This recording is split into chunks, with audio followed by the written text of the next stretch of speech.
On the night the Crusaders stormed Ma'ara in 1098, the holy warriors of Christ did the unthinkable. With the streets piled high with corpses and famine gnawing at their bellies, they hacked strips of flesh from the dead and roasted them over open fires. Witnesses swore men boiled human limbs in iron pots and grilled children on spits. This was no longer God's army. It was an army of cannibals. They were soldiers of God, on a divine quest to liberate Jerusalem. But on the barren plains of Syria, their holy war collapsed into a literal hell on earth. They set out to free the Holy Land, but ended up roasting corpses for supper. Fulcher of Chartres, a priest who marched with the Crusade, later wrote, "I shudder to tell that many of our people, harassed by the madness of excessive hunger, cut pieces from the buttocks of the Saracens already dead there, which they cooked and devoured with savage mouth." This is the true story of how the First Crusade's quest for glory led to the unspeakable horror of Ma'ara. So, how could men of God be driven to commit the ultimate taboo? To understand that, we have to go back to the months before the siege of Ma'ara, to the long and agonizing capture of the great city of Antioch. In 1098, the First Crusade was, believe it or not, both triumphant and on the verge of total collapse. After a brutal 8-month siege, the Crusaders had finally taken Antioch, a massive victory that opened the road south to their ultimate goal, Jerusalem. But this victory came at a terrible price. The massive Crusader army, a sprawling mix of knights, soldiers, and pilgrims, was starving. The lands around Antioch had been picked clean, and the siege itself had burned through what little supplies they had. The thrill of victory quickly soured as the Crusade's leaders began bickering over the spoils. The nastiest dispute was between Bohemond of Taranto, a cunning Norman prince, and Raymond IV, the Count of Toulouse, a wealthy and pious older nobleman from France. Bohemond wanted Antioch for himself to create his own kingdom. This broke a direct oath the leaders had sworn to the Byzantine emperor to return all conquered lands. Raymond, a real stickler for vows and probably happy to undermine his rival, insisted they honor the promise. While the princes argued, the army wasted away. The common soldiers and poor pilgrims didn't care about feudal politics. They had suffered immensely and were desperate to finish their pilgrimage to Jerusalem. But for 5 agonizing months, from July to November of 1098, the army was stuck in and around Antioch, paralyzed by its commanders' infighting. The situation grew dire. Famine came back with a vengeance. Chroniclers describe men boiling leather hides and plant roots just to have something to eat. Disease tore through the weakened ranks. The Holy War was becoming a nightmare of starvation and gridlock. Among the suffering soldiers was a feared and wretched group known to chroniclers as the Tafours. They were the poorest of the poor, a semi-fanatical band of pilgrims who had taken extreme vows of poverty, giving up shoes, proper clothes, and often carrying nothing but clubs and knives. Seen as both holy men and savage outcasts, their ferocity was legendary, and they were held in a mixture of contempt and fear by the knights. As the hunger in the Crusader camp deepened, the Tafours grew more desperate, and their legend was about to take a much darker turn.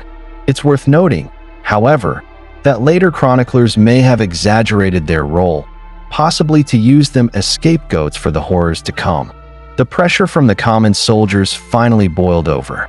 They threatened to march on Jerusalem without their leaders if they had to. Reluctantly, Raymond of Toulouse agreed to lead the way. In late November 1098, frustrated and starving, a large part of the Crusader army finally broke camp and marched south. Their first major target was the city of Myrat al-Numan, or simply Ma'ara.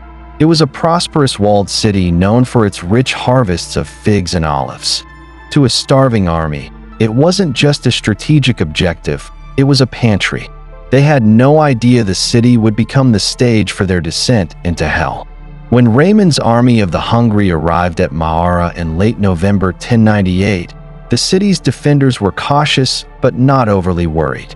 They'd seen Crusaders before. A smaller raiding party had already tried and failed to take the town, which gave the defenders a sense of confidence.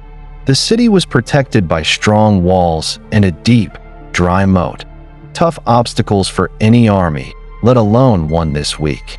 The local militia watched as the gaunt, ragged column of Franks set up their siege. Feeling safe behind their walls, the defenders began to taunt their would-be conquerors, mocking their skeletal appearance. Raymond's first assault on November 28th was a bloody failure. Lacking proper siege equipment and weakened by hunger, the Crusaders couldn't get over the walls and were beaten back with heavy losses. The mood in the camp grew darker. Winter was setting in, and the army had marched with almost no supplies, betting everything on a quick capture of Mahara. With every day the siege dragged on, the famine tightened its grip. A few days later, a new group of troops arrived, Bohemond of Taranto and his Norman knights. But Bohemond hadn't come out of some sense of Crusader unity. Seeing that Mahara would likely fall, he had marched south simply to get his share of the loot and stop Raymond from gaining another strategic city. His arrival meant more mouths to feed, but it also brought more experienced soldiers and engineers. Together, the rival armies began a more organized siege. They constructed a massive wooden siege tower, a rolling fortress designed to get them over the city walls. For weeks, the work continued, the sound of hammers and saws mixing with the cries of the starving.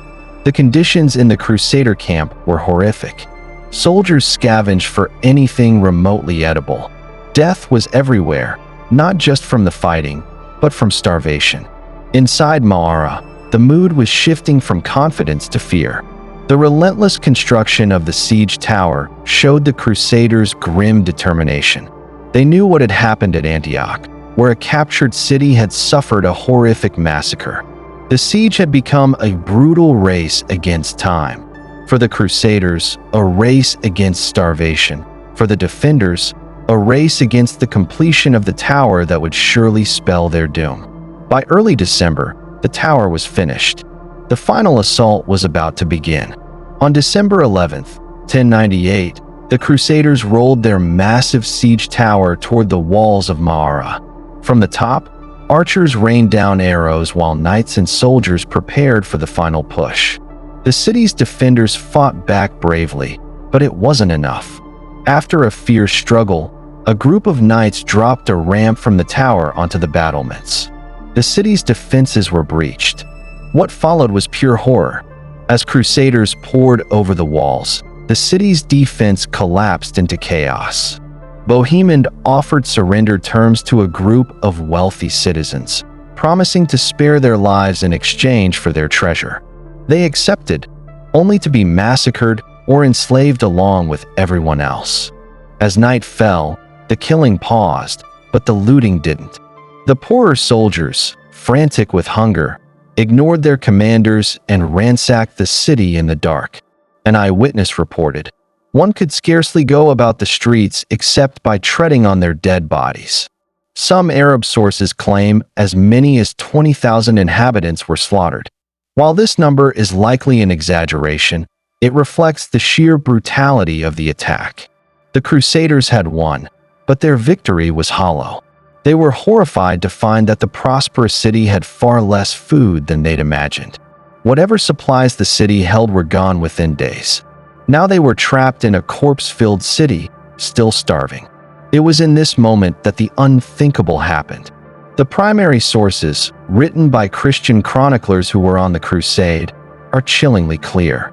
The Gesta Francorum, one of the earliest accounts, states that due to the terrible famine, some cut the flesh of dead bodies into strips and cooked them for eating. Fulcher of Chartres, who heard detailed accounts, expressed his horror. "I shudder to tell that many of our people, harassed by the madness of excessive hunger, cut pieces from the buttocks of the Saracens already dead there, which they cooked and devoured with savage mouth." This is where the story of Mahara splits into two horrifying interpretations. Was this a secret act of survival or a public display of terror? The first argument, supported by accounts like Fulcher's, paints a picture of pure desperation. The cannibalism was a last resort, committed in the madness of excessive hunger. This view suggests the Crusaders, especially the impoverished ones, were so broken by starvation they abandoned a fundamental human taboo simply to stay alive. But other chroniclers describe something far more sinister. Radulf of Can wrote of a truly grotesque scene. In Ma'ara, our troops boiled pagan adults in cooking pots. They impaled children on spits and devoured them grilled. This doesn't sound like people shamefully hiding to eat. It sounds like a public spectacle. This second interpretation suggests the cannibalism was weaponized. Rumors of Frankish savagery would spread like wildfire, paralyzing potential enemies with fear. As one historian notes, the news may have had the positive effect of convincing some Muslim commanders that the Crusaders were invincible savages who could not be resisted, leading them to surrender rather than fight. It's likely the truth lies somewhere in the horrifying middle. The first acts were probably born of desperate starvation. But as the practice became known, some may have recognized its psychological power, twisting an act of survival into a tool of war. Raymond of Aguilers, who was likely there, confirms the cannibalism happened amid famine but adds that the human flesh was eaten in public with gusto, shocking the local Muslim population. Regardless of the motive, the result was the same. The soldiers of the cross had feasted on the flesh of their enemies. They had crossed a line, forever poisoning their image in the lands they sought to conquer. The sack and the cannibalism that followed left the Crusader army in a state of moral decay. Ma'ara was a ghost town, its streets littered with desecrated bodies. And still, the Crusaders were trapped and starving. The infighting between Bohemond and Raymond erupted once more over who should control the ruined, worthless city. For a month, the army stagnated in the house of horrors they had created. The breaking point came from the common soldiers. Disgusted and demoralized, they had descended into barbarism for a city that was now a tomb, while their real goal, Jerusalem, was still a distant dream. In a remarkable act of protest, they began dismantling the walls of Ma'ara, stone by stone. Their message was clear: there would be nothing left for the princes to fight over. We are marching to Jerusalem, with or without you. Faced with open mutiny, Raymond of Toulouse finally gave in.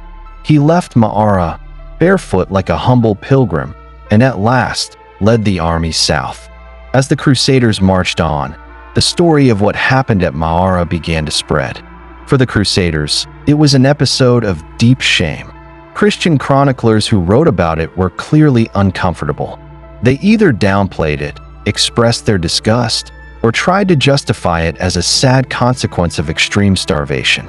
Many, like Guibert of Nogent, deflected the blame onto the fanatical Tafurs, creating a convenient scapegoat to preserve the honor of the knights.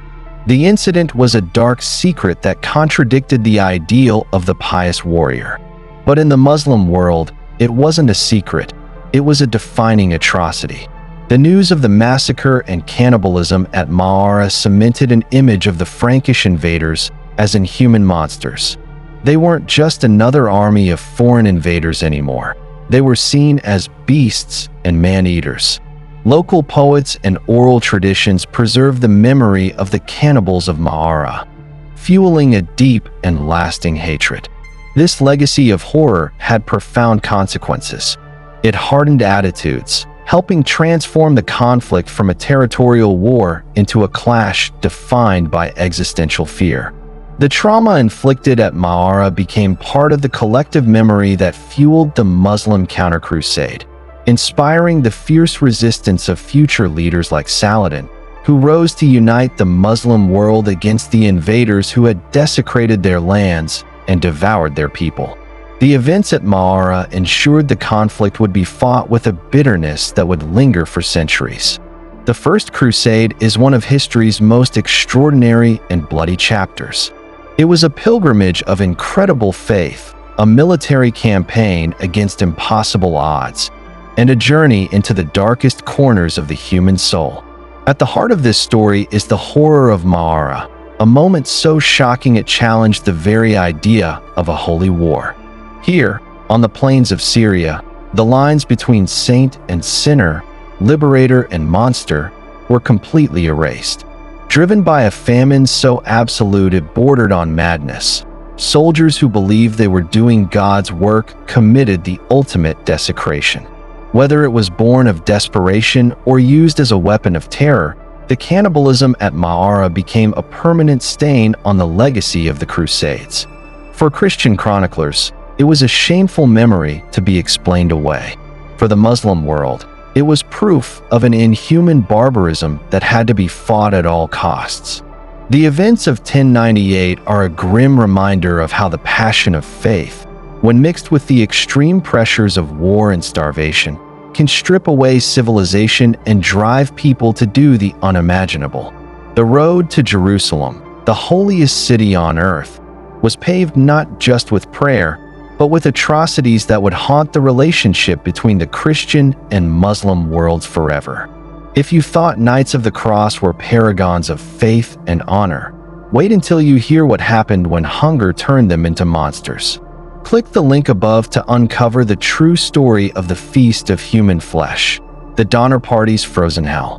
Be sure to subscribe to our channel for more stories from the past. Click the notification bell so you never miss an upload. As always, thank you for watching.